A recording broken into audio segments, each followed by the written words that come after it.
அனைவருக்கும் வணக்கம். Theni Senthil real estate, Senthil Ganesh பேசுகிறேன்.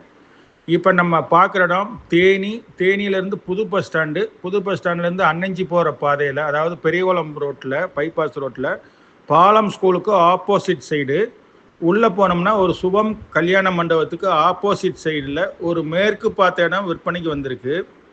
பாதை 30 அடி பாதை. 4 மால் பார்த்தீங்கன்னா இடத்துக்கு மேற்கு பக்கம் ரோடு, தெற்கு பக்கம் ஃபாரஸ்ட் வரும். 4 மாலில் ஒன் சைடு ஃபாரஸ்ட் வரும். மொத்தம் 49 சென்ட் விற்பனைக்கு வந்திருக்கு. அந்த ஏரியாவில் ஒரு சென்ட் 6 லட்ச ரூபாயிலேருந்து 7 லட்ச ரூபா வரைக்கும் மார்க்கெட் ரேட் இருக்குது. இவங்க ஒரு சென்டோட ரேட்டு 3,50,000 ரூபா ஃபைனலாக கேட்டிருக்காங்க. ஒரு சென்டோட ரேட்டு 3,50,000 ரூபா. சதுரடி பிளாட்டாக இருக்குது. இந்த இடம் பிடிச்சிருந்ததுன்னா நம்மளை தொடர்பு கொள்ளுங்கள். தொடர்ந்து நமது சேனலை பாருங்கள், சப்ஸ்கிரைப் பண்ணுங்கள், நண்பர்களுக்கு ஷேர் பண்ணுங்கள். நன்றி, வணக்கம்.